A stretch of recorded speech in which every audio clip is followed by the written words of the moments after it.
Doctor Narendra Dabholkar हत्या प्रकरणामध्ये निर्दोष सुटका झालेल्या विक्रम भावे यांनी सीबीआयच्या तपासावरती गंभीर असे आरोप केलेत। दाभोलकर हत्या प्रकरणामधील तपासामध्ये 8 कोटी रुपये कुणी खाल्ले असा सवाल सुद्धा निर्दोष सुटका झालेल्या विक्रम भावे यांनी विचारलाय। दाभोलकर हत्या आणि मी या पुस्तकामधून भावे यांनी अनेक पद्धतीचे दावे सुद्धा केले आहेत। आपल्यासोबत विक्रम भावे आहेत। नरेंद्र दाभोलकर हत्या प्रकरणामध्ये ज्या 5 लोकांवर आरोप लागलेले होते आणि ज्यांच्यापैकी तिघांची नंतर निर्दोष मुक्तता झाली त्यापैकी एक विक्रम भावे आपल्यासोबत आहे आणि विक्रम भावे यांचा पुस्तक लवकरच या संपूर्ण हत्या प्रकरणासंदर्भात आणि त्याच्या तपासासंदर्भात समोर येणार आहे। विक्रमजी, तुम्ही एक पुस्तक लिहिलेलं आहे, पुस्तकाचं नाव काय आहे आणि ते लिहिण्याचं उद्दिष्ट काय? पुस्तकाचं नाव दाभोलकर हत्या आणि मी असं आहे। नरेंद्र दाभोलकर हत्येच्या प्रकरणात मला अटक केल्यानंतर साधारण 2 वर्ष मला कारागृहात राहावं लागलं। त्यानंतर उच्च न्यायालयाने मला जामीन दिला आणि त्यानंतर 3 वर्षांनी हे प्रकरण संपलं आणि माझी निर्दोष मुक्तता झाली या प्रकरणातून। पण या संपूर्ण कालावधीत जे काही अनुभव मी घेतले ते मी किंवा माझ्या कुटुंबाने ते अत्यंत वाईट होते। म्हणजे हिंदुत्ववादी असणं हा अपराध आहे की काय असं वाटावं असे हे अनुभव होते। तर हे अनुभव लोकांना कळले पाहिजेत।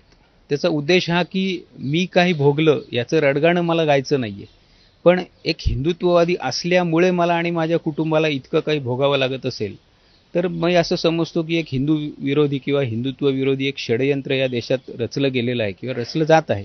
सामान्य हिंदूला आणि हिंदुत्ववाद्याला त्याविषयी कळलं पाहिजे आणि त्यासाठी हे पुस्तक लिहिणं माझं कर्तव्य असं मला वाटलं आणि म्हणून मार्च 2025 मध्ये मी हे पुस्तक लिहिलं। उद्या या पुस्तकाचं विमोचन नागपूरमध्येच होतंय, ही आनंदाची गोष्ट आहे माझ्यासाठी। आपण म्हणताय की हिंदू विरोधात एक षडयंत्र रचलं गेलं। आपल्याला या प्रकरणामध्ये जेवढं मला आठवतंय आपल्याला जे आरोपी होते, जे मारेकरी होते त्यांना आपण काही मदत केली असा आरोप आपल्यावर लावण्यात आलं होतं।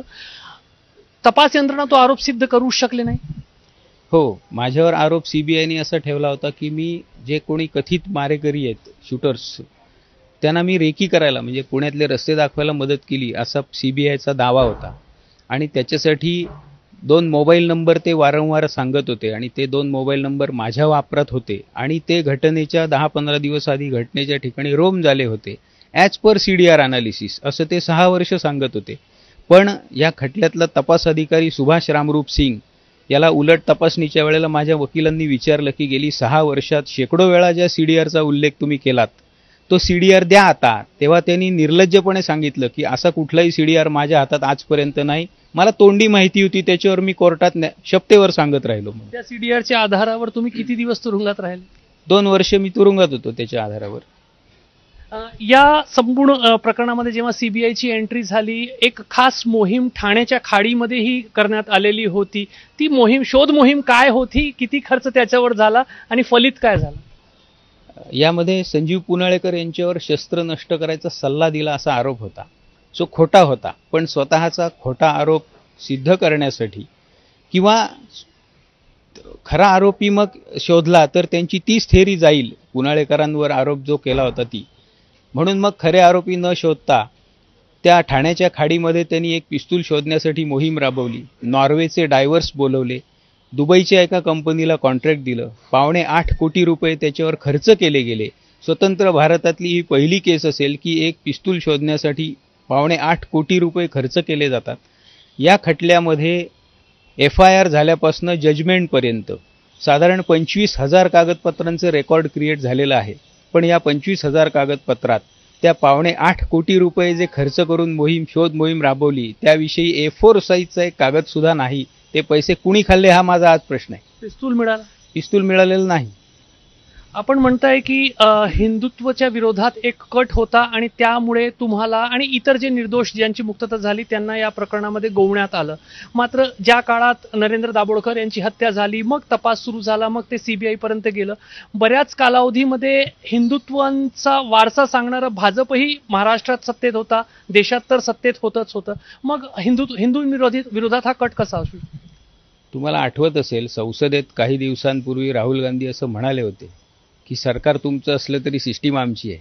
मला त्याच गोष्टीचा संशय यायला लागलाय आता की सरकार आपलं असलं हिंदुत्ववाद्यांचं तरी सिस्टीममध्ये कोणी हिंदू विरोधी आहेत का ते शोधून काढले पाहिजेत आता। केंद्रामध्ये सीबीआय केंद्र सरकारच्या अंतर्गत काम करते, पीएमओच्या अंतर्गत सीबीआय काम करते. पंतप्रधान जेव्हा नरेंद्र मोदी असतात आणि सीबीआयचे अधिकारी प्रकरणामध्ये असा घोळ करतात, नेमकं काय म्हणताय तुम्ही? म्हणून तर मला ते जास्त गंभीर वाटतं की केंद्रातही भाजप असताना जर सीबीआय अधिकारी असं वागत असतील तर ते दुसऱ्याच हिंदू विरोधी कुणा शक्तीच्या आदेशाने हे वागतायत का हे शोधलं पाहिजे. सीबीआयला पीएमओ ऐवजी हिंदू विरोधी नियंत्रित करतात असं म्हणायला जागा आहे. कॅमेरामॅन मिथुन आदमानेसह रजत वसिष्ठ, एबीपी माझा, नागपूर.